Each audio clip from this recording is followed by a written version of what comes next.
What is up, everybody, and welcome to the Financial Wolf channel. So in today's video, I am going to be interviewing a phone flipper who does over $15,000 a month in revenue. If you guys do not know who I'm talking about, I'm going to be interviewing Kish Vlogs today. He is a phone flipper that I've been following for probably 3-4 months now, and he has really helped me get my business started. Since I've started watching Kish, my sales have probably gone up about 500%. He has been such a great mentor to me. He has helped me so much as I've continued to grow my businesses, and that is why I want to interview him today, because I feel like he could bring you guys a ton of value. Without further ado, I'm going to be hopping on a call with Kish Vlogs within the next hour. I'm going to be asking him a ton of questions about phone flipping to help me and all of you guys. So if you guys are interested, Kish also has a channel with like 1,500 subscribers. So if you guys have not heard of Kish, I definitely recommend checking out his channel. It will be the first link of today's description.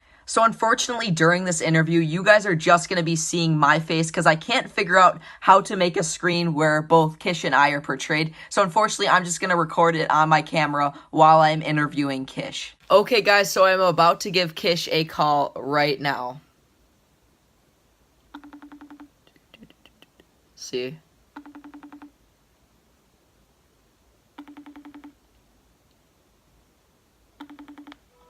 Hey, Kish, what's up? How you doing? Good, how are you? Good. Can you hear me? Yeah, I can hear you fine. Okay, cool. Did you just pick up a phone, or what were you doing? I ended up picking up, an 8 Plus I picked up for $320, Verizon Unlocked, and then I had an Apple computer that I tried to flip.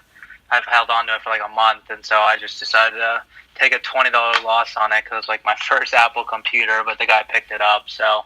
Oh, that's figured good. I don't want the cash just sitting there, right? Yeah, true. You want to keep your money, flowing, I guess. Yeah, I just wanted to tell you, so I bought this iPad, and I bought it, and it was actually locked, passcode locked. I bought it for $100, iPad Pro, second generation, and the iCloud status was like off, or like Find My iPhone was off, and I actually was able to flip it for like $480. So that's a... Oh, jeez. Yeah, I know. It was probably my best profit ever. Were they advertising it just as locked, so it was pretty cheap that way? Yeah. So, well, actually, they reached out to me with my ads, so everything went well. Okay. Hopefully, the audio is good because I'm recording it, but hopefully everything's good. You're good. So I'm just gonna get right into it today, I guess. Okay, perfect. Let's do it. So, the most important aspect to getting phones to resell is like through ads, and I was just wondering, do you have any like strategies for posting Craigslist ads? For Craigslist ads... Or pretty much any ads, yeah. Yeah, I mean, obviously it differs by kind of the different ads that you put up, because OfferUp might not be the best option anymore that a lot of people try to go. Craigslist will always be a good option for phone flipping, just because, like, just a general market. I mean, you can see how long it's been around, and they don't flag anything, as you would know, right? So, yeah. For Craigslist, like, people think you need to be putting up 10, 15 ads a day. All you really need to do is put up as many as you can just to stick. Like, as long as one or two are sticking, people are smart. They know, like, the same ad is the same person. And unless you have, like, a Google Voice number where you can, like, put different numbers and stuff like that in the descriptions. But it's a good strategy I tell a lot of people to do, because if you create the Google Voice number, different look to the ads, then you can have the same person coming to you both times. And if you want to get this one price and then you can see they come back to you again, you just highly undercut that price, and then it looks like you're the higher offer. So yeah, that's smart. A good strategy. And I mean, just having the ads you just have to watch them pretty closely. I mean, I always tell people just let them put them up and let them run and go to work, whatever you're doing, or go to school. But you kind of have to keep an eye on them because you can see if they're flagged or not. But like I don't really do it as much anymore. If you know, I do pretty much strictly Facebook now. But yeah. Oh yeah, you do paid ads now. Yeah, I do paid ads. Yeah. I've kind of stopped with the OfferUp ads. They haven't really been as effective with me. I've kind of been getting most of my deals from Craigslist and Mercari, honestly, lately. So I've been. I don't know how you get the Mercari ones, man. I'm not that fast. Jeez. So yeah, I'll get notifications and I'll just go straight on there. Sometimes I'll get a good deal, and sometimes people will, like, give you their number to call, and it's never real. And You can always and tell I've been the sketchy iPhone X ones because it's just like this. Yeah. It's just like a generalistic picture of like the X's like Yeah. on a table or something. It's funny, but Yeah, and I've also been posting like 6:30ish, and it's like because how I've been posting In the before people morning. are going to work because it takes like an hour to settle. You've mentioned that before, and it's been Yeah. pretty effective. Okay, cool. I was even doing it like 1, 2 in the morning because then Really? they kind of fizzle a little bit, and nobody's really going to take them down. And then, Yeah. like, a lot of the times I'd even just wake up with messages, right? Where Yeah, then it's yeah, like, yeah. all right, sweet, then I can just get the ball rolling. But Right at the beginning, also yeah. good strategy, yeah. I guess next question would be, what are the most important skills you've learned in regards to negotiating for phones? Like, what do you try to leverage?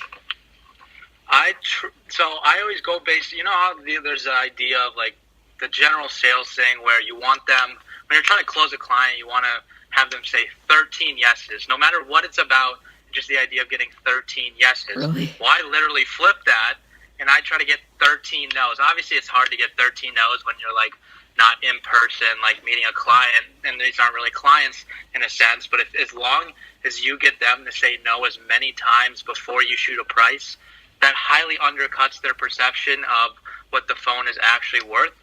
And then, I mean, that's how I'm able to get my closing rates to a lot more than most people.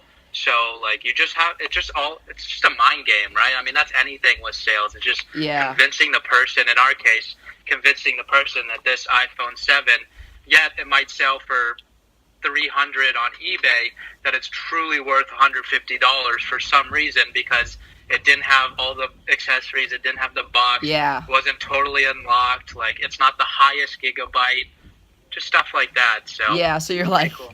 so you just try and get them to say as many no's as possible, and then you go in for, that kind of lowball offer. Basically the close, right? Yeah. So and I mean, it works. I mean, I figured, like, I was in a lot of door-to-door sales, like, decent amount when I was in college, so I was like, why wouldn't this work? And I honestly didn't start that strategy till, like, probably like 3-4 months ago, kind of when I started going full-time, and I mean, it's kind of a no-brainer. And that's what I put in my course. Like, that are the exact videos I tell these people, like, literally ask those kind of questions beforehand on every single one, and then you'll be good. And it's just, like, it's the stuff, like, also, like, you don't ask for I don't ask for the IMEI. Same. In most cases, and over the messages.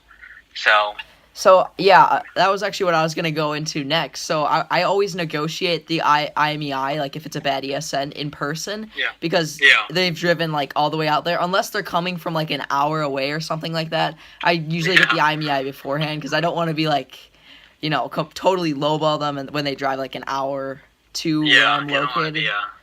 So that also helps. Or anything like that, so. Yeah, and getting people on the phone has also been effective. Because, it's hard for them to say no, but on text, like, they seem to be They just usually just delete the combo, right? Yeah. Kind of the same idea of being in person, yeah. I don't do it too much just because I'm lazy, but it is a good strategy to do it over the phone. So. Yeah, especially if it's, like, a huge profit potential deal, like, that's... Yeah. 100%. So I guess next I want to get into, for some of the people that are starting out right now in phone flipping, and you always emphasize the importance of local resale when you, like, first get started. Maybe go into, like, why that would be so important, I guess. Yeah, so I always tell people locally resell.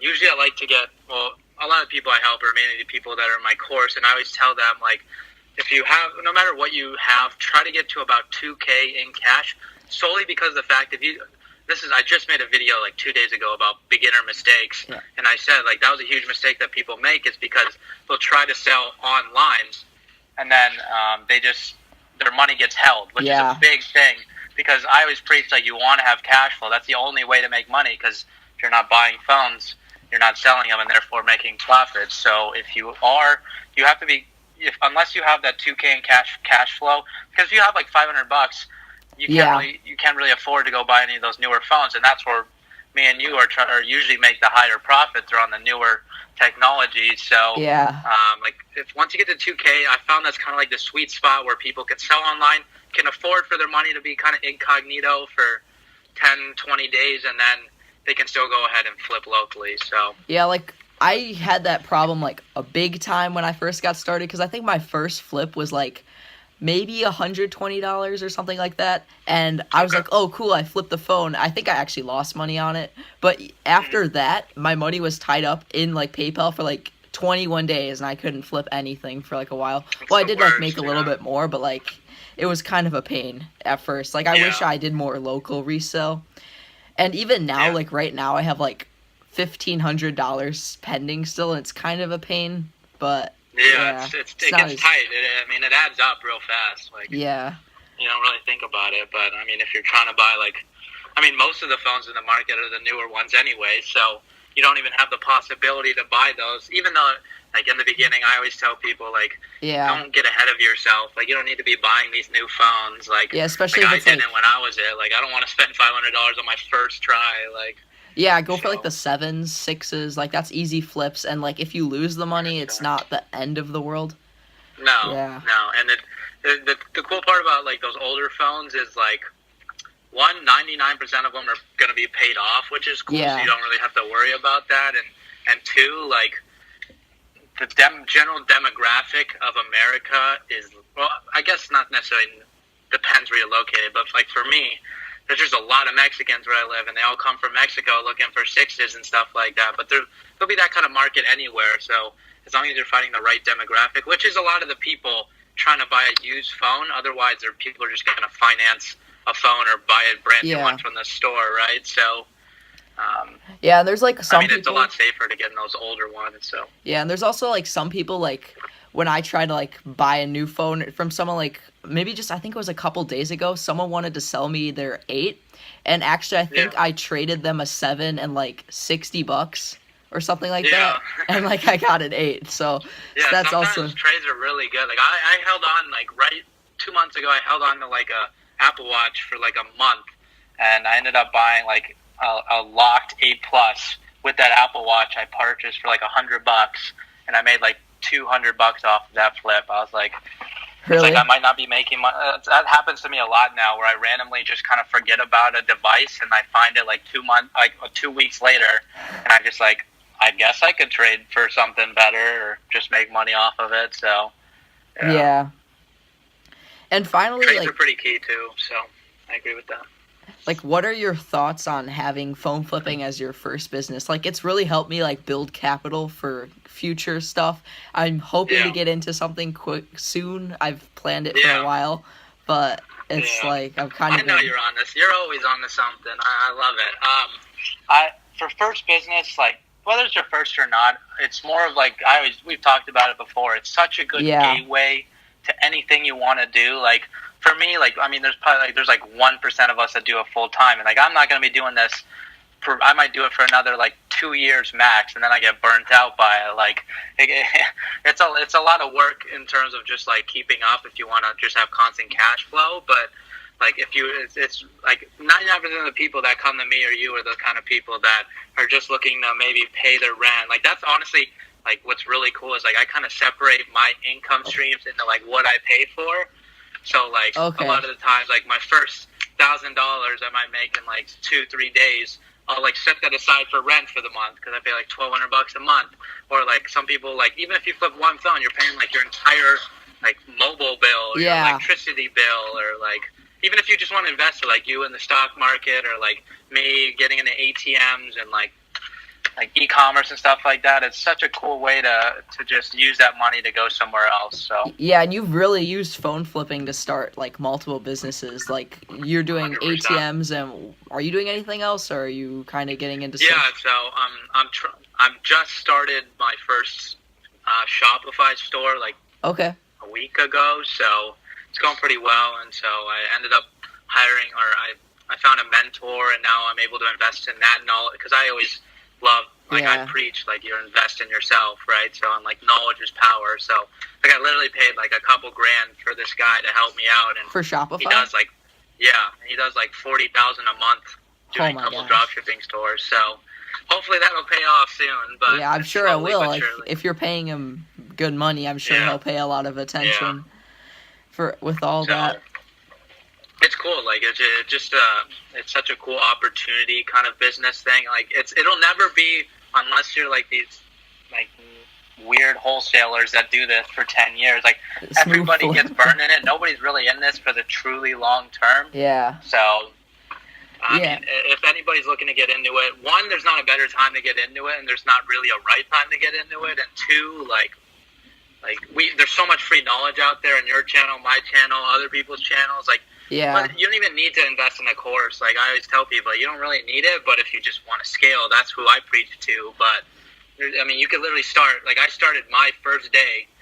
I watched one YouTube video, flipped out the phone literally 20 minutes later, and I was making money. So it's like, there's no such thing as get rich quick schemes, but this is a get rich quick scheme in a sense. So yeah, pretty funny.